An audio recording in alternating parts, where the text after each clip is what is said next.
Clean chit ಸಿಕ್ಕ ಬಳಿಕ ಮೂಡದ 134 ಕೇಸ್ಗೆ ಮರುಜೀವ ಬರ್ತಾ ಇದೆ. ಮೂಡ ಸೈಟ್ ಪಡೆದಿದ್ದ ಮತ್ತು ಮಾರಿದ್ದವರಿಗೆ ಮತ್ತೆ ನಡುಕ ಶುರು ಆಗ್ತಾ ಇದೆ.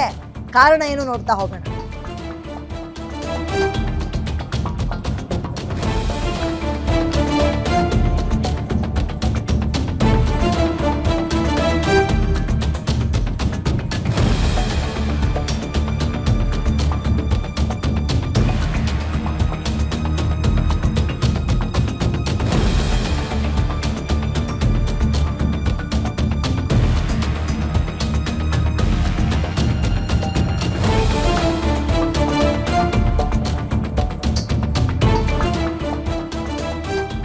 ಮೂಡ ಸೈಟ್ ಪಡೆದಿದ್ದ ಮತ್ತು ಮಾರಿದ್ದವರಿಗೆ ಮತ್ತೆ ನಡುಕ ಶುರುವಾಗ್ತಾ ಇದೆ.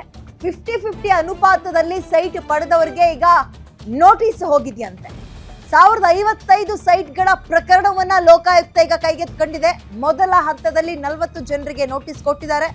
ಇದರಲ್ಲಿ 134 ಪ್ರಕರಣಗಳಿಗೆ ಮತ್ತೆ ಮರುಜೀವ ಸಿಗುವ ಸಾಧ್ಯತೆ ಇದೆ. ಈ 50-50 ಅನುಪಾತದಲ್ಲಿ ಸೈಟ್ ಯಾರು ತಗೊಂಡಿದ್ರು ಅವರಿಗೆ ಲೋಕಾಯುಕ್ತ ನೋಟಿಸ್ ಕೂಡ ಕೊಟ್ಟಿದೆ. ಈಗ ಆರಂಭಿಕವಾಗಿ 40 ಜನರಿಗೆ ನೋಟಿಸ್ ಹೋಗಿದೆ. ಮಾಜಿ ಮೂಡ ಆಯುಕ್ತ ದಿನೇಶ್ ನಟೇಶ್ ಸೇರಿ ಅನೇಕರಿಗೆ ಮತ್ತೆ ನೋಟಿಸ್ ಕಳಿಸಿದ್ದಾರೆ. ಕಾನೂನು ಗಾಳಿಗೆ ತೂರಿ ಸೈಟ್ ಅನ್ನ ಹಂಚಿದ್ದವರಿಗೆ ನೋಟಿಸ್ ಜಾರಿ ಮಾಡಿದ್ದು, ಸೈಟ್ ಪಡೆದಿದ್ದವರಿಗೂ ನೋಟಿಸ್ ಕೊಟ್ಟಿದ್ದಾರೆ. ಉತ್ತರ ಕೊಡಬೇಕು ಅಂತ ಲೋಕಾಯುಕ್ತ SP ಉದೇಶ್ ನೋಟಿಸ್ ಕೊಟ್ಟಿದ್ದಾರೆ. ಸಿದ್ದರಾಮಯ್ಯ ಅವರ ವಿಚಾರದಲ್ಲಿ ಕ್ಲೀನ್ ಚಿಟ್ ಸಿಕ್ಕಿತ್ತು, ಬಿ ಫಾರ್ಮ್ ಅಂದಿದ್ರು. ಈಗ ಬೇರೆ ಪ್ರಕರಣಗಳತ್ತ ಮುಖ ಮಾಡಿದೆ ಲೋಕಾಯುಕ್ತ. 1055 ಸೈಟ್ಗಳ ಪ್ರಕರಣವನ್ನ ಲೋಕಾಯುಕ್ತ ಕೈಗೆತ್ತಿಕೊಂಡಿದ್ದು ಈಗ ನೋಟಿಸ್ ಕೊಟ್ಟಿದ್ದಾರೆ. ಆರಂಭಿಕ ಹಂತದಲ್ಲಿ 40 ಜನರಿಗೆ. ಯಾಕೋ ಮುಗಿಯೋ ರೀತಿಯಲ್ಲಿ ಕಾಣಿಸ್ತಾ ಇಲ್ಲ.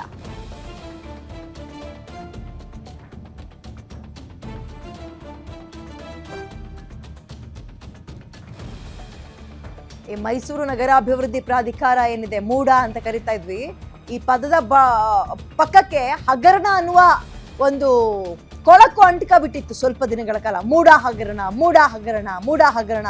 ಸಿದ್ದರಾಮಯ್ಯ ಅವರ ಪತ್ನಿಯವರ ಹೆಸರಲ್ಲೆಲ್ಲ ಹಗರಣಗಳಾಗಿದೆ ಅಂತ. ಅದಾದ್ಮೇಲೆ ಅವರಿಗೆಲ್ಲ ಕ್ಲೀನ್ ಚಿಟ್ ಸಿಕ್ತು. ಬಟ್ ಇದು ಕೇವಲ ಒಂದು ಕುಟುಂಬಕ್ಕೆ ಸಂಬಂಧಪಟ್ಟಿದ್ದಲ್ಲ. ಯಾರೆಲ್ಲ ಸೈಟ್ಗಳನ್ನ ಮಾರಿದ್ರು, ತಗೊಂಡಿದ್ರು, ಇವರೆಲ್ಲರಿಗೂ ಕೂಡ ದೋಖಾ ಮಾಡಿದ್ರೆ ಈಗ ಕಾದಿದೆ ಚಳಿ ಬಿಡಿಸೋದು ಅಂತ ಹೇಳ್ತಾ ಇದ್ದಾರೆ. ಮತ್ತಷ್ಟು ಮಾಹಿತಿಯನ್ನ ನನ್ನ ಕಲಿಗ ಸುರೇಶ್ ನೀಡ್ತಾರೆ. ಸುರೇಶ್, ಇದ್ಯಾಕೋ ಮುಗಿಯೋಂಗ್ ಕಾಣಿಸ್ತಾ ಇಲ್ಲ. ಸದ್ಯದ ಲೇಟೆಸ್ಟ್ ಅಪ್ಡೇಟ್ ಏನು? ಎಷ್ಟು ಜನಕ್ಕೆ ನೋಟಿಸ್ ಹೋಗಿದೆ?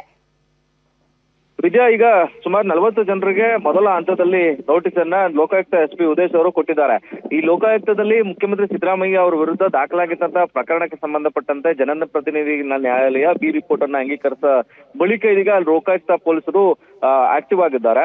50-50 ಅನುಪಾತದಲ್ಲಿ ಸೈಟ್ ಪಡೆದವರು ಜೊತೆಗೆ ಆ ಸೈಟ್ ಅನ್ನ ಪಡೆದುಕೊಂಡು ಬೇರೆಯವರಿಗೆ ಮಾರಾಟ ಮಾಡಿ ಬೇರೆಯವರು ಕಳ್ಕೊಂಡಿದ್ದವರು ಎಲ್ರಿಗೂ ಕೂಡ ಇದೀಗ ನೋಟಿಸ್ ಅನ್ನ ಕೊಟ್ಟಿದ್ದಾರೆ. ಈಗ ಸಂಬಂಧಪಟ್ಟಂತೆ 134 ಪ್ರಕರಣದಲ್ಲಿ ಇದೀಗ ನೋಟಿಸ್ ಅನ್ನ ಕೊಟ್ಟಿದ್ದಾರೆ 40 ಮಂದಿಗೆ. ನಿಮ್ಗೆ 50-50 ಅನುಪಾತದಲ್ಲಿ ಸೈಟ್ ಅನ್ನ ಪಡ್ಕೊಂಡಿದ್ದು ಹೇಗೆ, ಯಾವ ಸೈಟ್ ನಿಮ್ಮ ಜಮೀನು ಎಲ್ಲಿ ಇತ್ತು, ಜೊತೆಗೆ ನಿಮ್ಗೆ ಆ ಒಂದು ನಿವೇಶನ ಯಾವ ರೀತಿ ಬಂತು, ಈ ಎಲ್ಲಾ ವಿಚಾರಗಳನ್ನ ಮುಂದಿಟ್ಕೊಂಡು ಇದೀಗ ನೋಟಿಸ್ ಅನ್ನ ಕೊಟ್ಟಿದ್ದಾರೆ.